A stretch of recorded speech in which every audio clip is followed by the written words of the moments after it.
અહીંયા તમે જોઈ શકો છો એકદમ ટેસ્ટી યમ્મી ક્રીમી અને પંજાબી ગ્રેવીવાળું આપણું મકાઈનું શાક બનીને રેડી છે। આ શાક રોટી પરોઠા ભાખરી સાથે ખાઈ શકો છો। એમાં પણ વરસાદી સાંજ હોય ત્યારે પરોઠા અને મકાઈનું શાક ખાવાની મજા જ અલગ આવે છે। તો ચલો હોટેલ કરતાં વધારે ટેસ્ટી વધારે સ્વાદિષ્ટ અને યમ્મી એવું આપણું મકાઈનું શાક બનાવી લઈએ। જોઈએ રેસીપીનો વિડીયો પસંદ આવે તો ચોક્કસ તમે લાઈક શેર સબસ્ક્રાઈબ કરશો। મારી ચેનલ નવી છે નાની જે આપશો ને સાથ સહકારથી હું આગળ વધી રહી છું। આશા રાખું છું સૌથી વધારે ગમશે રેસીપી। સૌથી પહેલાં આપણે મકાઈનું શાક બનાવીશું। તો અહીંયા છે આપણે એક મકાઈ છે એને આપણે મકાઈનું સબ્જી બનાવીશું અને આજે બીજી મકાઈ છે એમાંથી સ્વીટ કોર્ન બનાવીશ। આ બંને મકાઈને આપણે પહેલાં સાથે કુકરમાં બાફી લેવાની છે 2 સીટી બોલાવીને, પછી બંનેની રેસીપી અલગ અલગ કરવાની છે। અહીંયા આપણે મકાઈનું શાક બનાવીશું। તો આ મકાઈના શાક બનાવવા માટે આપણી જે મકાઈ છે એને આપણે આવી રીતે 2 ભાગમાં કટ કરવાની છે અને આપણે કુકરમાં બાફી લેવાની છે। તો સૌથી પહેલાં આ જે ભાગ હોય એને આપણે કાઢી લેવાનો છે।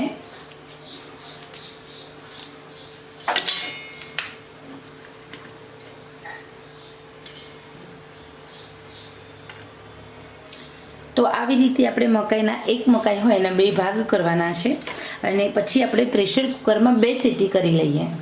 સબ્જી બનાવવા માટે આપણે એક પ્રેશર કુકર લેવાનું છે, એની અંદર આપણે મકાઈ ઉમેરી દેવાની છે, સાથે સાથે આપણે એમાં એડ કરીશું પાણી। 2 સીટી થવા દેવાની છે। આમાં આપણે હળદર અને મીઠું ઉમેરી દેવાનું છે। સૌથી પહેલાં જે આવી રીતે ડોડો હોય એને જ આપણે પ્રેશર કુકરમાં બાફવા માટે મૂકીશું, જેના કારણે ઇઝીલી આપણી જે મકાઈ છે એ રિમૂવ પણ થઈ જશે અને બફાઈ પણ જશે, કાચી પણ નહીં રહે। તો આ આપણું પહેલાં સ્ટેપની પ્રોસેસ। પછી આપણે એમાં એડ કરીશું થોડી હળદર પાણીમાં અને આ જે આપણું પહેલું સ્ટેપ છે એ પછી આપણે જોઈએ કે આપણે કેટલી સીટી 2 સીટી કરવાની છે અને એ પછી આપણે એની ગ્રેવી કરીશું।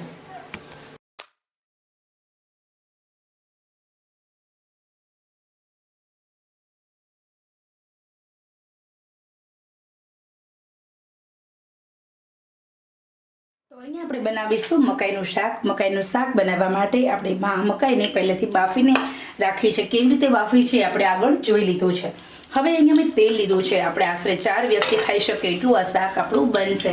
તો એના માટે 500 ગ્રામ મકાઈ હતી એટલે મેં 5 ચમચી તેલ લીધું છે। થોડું ગ્રેવી છે અને સાથે સાથે આ સબ્જીની અંદર તેલ થોડું વધારે હોય તો આ સબ્જી વધારે ટેસ્ટી બને છે, એટલા માટે મકાઈના શાકનો વઘાર આપણે જીરાથી કરવાનો છે। જીરું છે એ બેસ્ટ છે આપણી હેલ્થ માટે, પચી પણ જાય છે। મકાઈ પચવામાં થોડી ભારે પડે। હવે આપણે એમાં હિંગ એડ કરીશું। હિંગ એડ કર્યા પછી ઝીણા સમારેલા મરચાં એડ કરવાના છે। મરચાં એડ કર્યા પછી આપણે ઓનિયન એડ કરવાની છે। ઓનિયન ઉમેર્યા પછી ઓનિયનને આપણે સાંતળી લેવાની છે। ઓછામાં ઓછું 2 થી 3 મિનિટ સુધી ઓનિયનને સાંતળવાની છે। ઓનિયનમાં રહેલું પાણીનો ભાગ બળી ન જાય અને એકદમ આછી લાઇટ કલર ન થાય ત્યાં સુધી આપણે સાંતળીશું। તો અહીંયા આપણે ઓનિયન એકદમ સરસ મજાની સાંતળાઈ રહી છે। 3 મિનિટ સુધી આપણે આ ઓનિયનને સાંતળવાની છે। અહીંયા 3 મિનિટ થઈ ગઈ છે। 3 મિનિટ થાય એટલે આપણે હલાવી લેવાનું છે।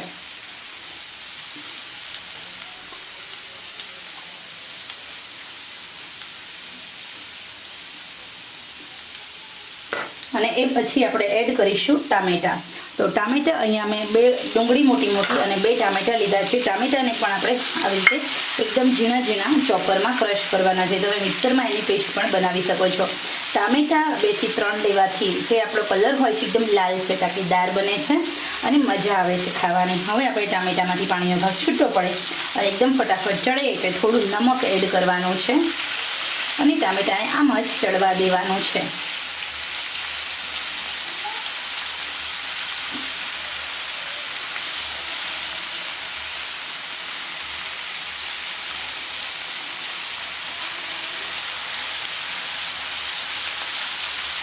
ટામેટામાંથી પાણીનો ભાગ એકદમ છૂટો ન પડી જાય ત્યાં સુધી આપણે સાંતળીશું।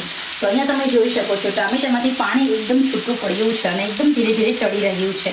તો આવી જ રીતે આપણે ફટાફટ આ સબ્જીને બનાવી લેવાની છે। ખરેખર વરસાદી સાંજ હોય જ્યારે તમને એમ થાય કે કશું શું ખાવું શું ન ખાવું એની સૂઝ ન પડે, જ્યારે પંજાબી શાકને પણ ટક્કર મારે એવું ટેસ્ટી સ્વાદિષ્ટ એવું આ મકાઈનું શાક બને છે। મકાઈ ક્યારે એડ કરવાની છે, કયા કયા મસાલા એડ કરવાના છે, કેવી રીતે બધા મસાલા એડ કરવાના છે એ પણ હું તમને જણાવીશ। તો ખરેખર મિત્રો આ રેસીપી માત્ર ને માત્ર તમારા માટે છે। પસંદ આવે તો ચોક્કસ તમે આવી જ રીતે મકાઈનું શાક બનાવું છું ડિનરમાં આ શાક પરોઠા સાથે, ભાખરી સાથે અને સ્પેશિયલી જુવારના લોટના રોટલા સાથે ખૂબ સરસ મજાનું લાગે છે. જો તમે થોડી પણ સહેજ પણ ઉતાવળ કરશો સબ્જી બનાવવામાં અને આની જે ગ્રેવી છે એ બનાવવામાં, તો એનો ટેસ્ટ બિલકુલ સારો નહીં આવે. પરંતુ ધીમે ધીમે બનાવશો તો હોટેલ કરતાં પણ એકદમ સરસ મજાની ટેસ્ટી સ્વાદિષ્ટ એવી ડીશીસ બનીને રેડી થઈ જાય છે અને તમને બહારનું તો ભાવશે જ નહીં એકવાર તમે આવી રીતે સબ્જી બનાવો.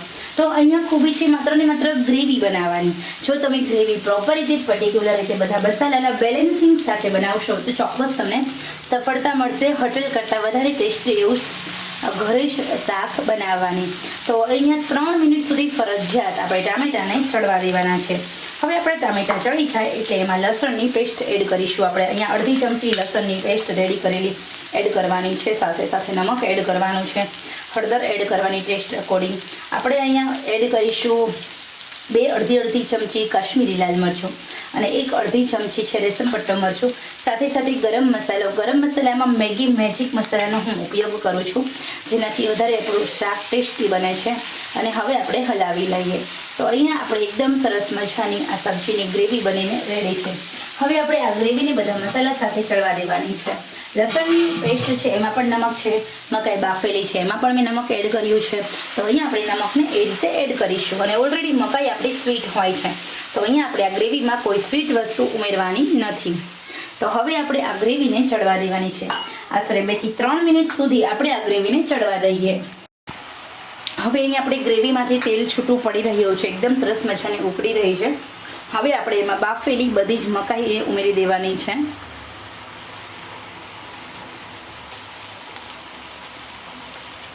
મકાઈ ઉમેરી દીધા પછી આપણે હલાવી લેવાનું છે.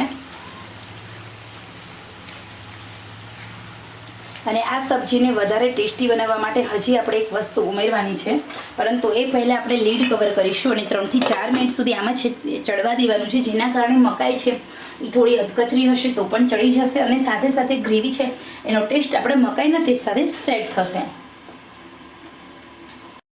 3 થી 4 મિનિટનો ટાઈમ થઈ ગયો છે. આપણું જે શાક છે એકદમ સરસ ચડી ગયું છે. અહીંયા એકદમ સરસ તેલ છૂટું પડી રહ્યું છે, ગ્રેવી છે એકદમ સરસ સેટ થઈ ગઈ છે અને એકદમ લાલ ચટાકેદાર આપણું આ શાક બનીને રેડી છે.